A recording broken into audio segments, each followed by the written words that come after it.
Oh my God, if I die, I'm a legend. When they lay me down to rest, I know I was always repping. Oh my God, my whole life.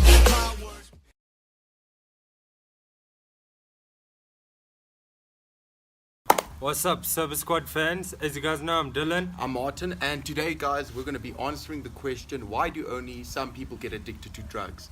You know, guys, for me, some people, and I'm talking for me now, is I escaped reality, and I didn't know I was born with this disease, but obviously we don't find out early in our lives because early in my life I had other addictions, sport, things like that. But growing up, I came to a reality that when I went out partying and having a good time and relaxing, I found myself smoking a bit there, drinking a bit there, and eventually it progressed. And as we know, addiction is a progressive disease and it gets worse and worse.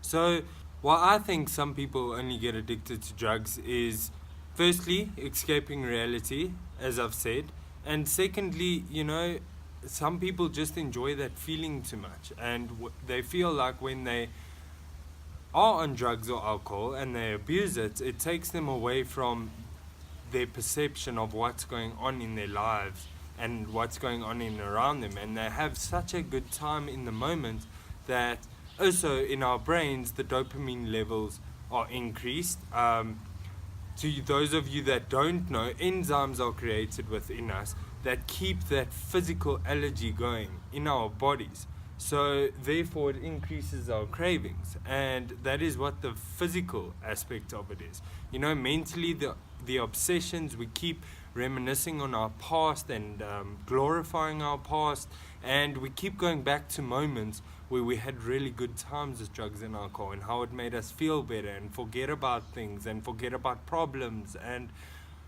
that's why I think people get addicted, you know. And facts also say the number one thing is escaping reality.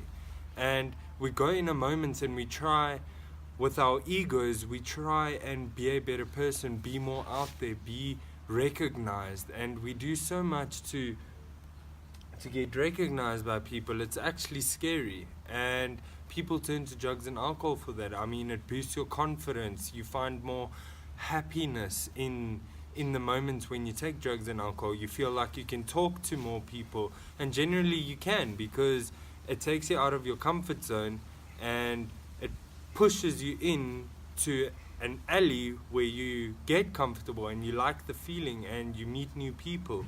But those new people you meet are also drinking and drugging, and then you start asking yourself, what value do they add in my life? And that's just the reason for me, you know. I could go into more depth, but I'll let Marty explain a bit.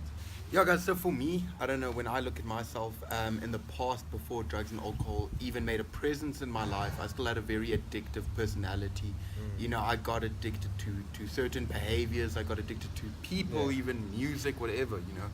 I would go through phases and it would change constantly. For this question, I actually like to look at the physical part of it. You know, physically, we're actually wired differently to normal people. The reward system in our brain works differently. We process substances at much slower or faster rates than other people do. And you know, it's something that we're born with, obviously. The substances, when we take them, we feel a lot different to what normal people would actually feel, you know, mentally. Like Dylan said, it obviously, a big factor of it is, you know, escaping reality. You know, for those few hours or minutes or however long that you are under the influence, your problems are gone. You enjoy life and all of that, you know, but it is a progressive disease. That starts wearing off and life starts becoming a living hell for you and everyone around you. So I definitely think that, you know, obviously addiction doesn't discriminate. Anyone can become addicted to drugs or alcohol, but it's way more apparent in like poverty-stricken areas.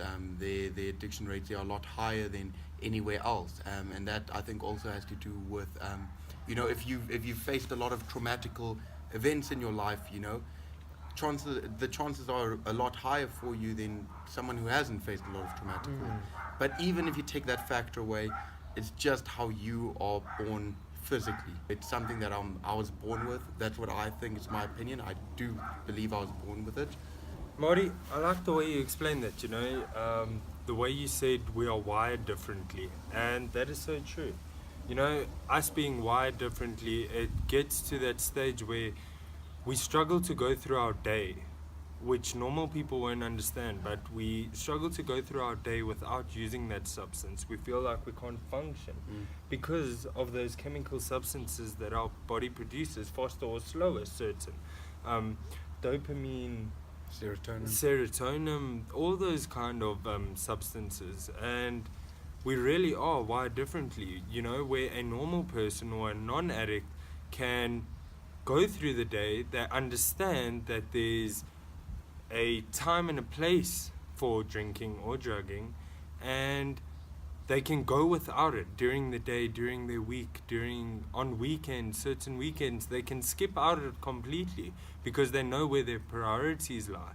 But for an addict, it's different, you know, you need it during your day, you start missing out on your priorities, you really start slacking, and it's not a nice thing. So I just wanted to add, I know a lot of people, I have a few friends who do drug on the weekends, but when the week comes, you know, their life is sorted. They're not going to miss work. They're not going to ruin their lives because of it. Some people can drug occasionally and not become addicted. That's just the way it is.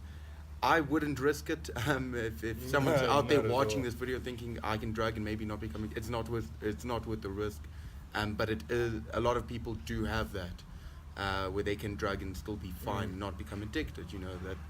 It's something that I can't explain, but that's just the way it is. Drugs took us to hell disguised as heaven, you know? So it was a terrible thing. Thanks for watching. As you guys know, the story goes on. Peace out. Soba Squad.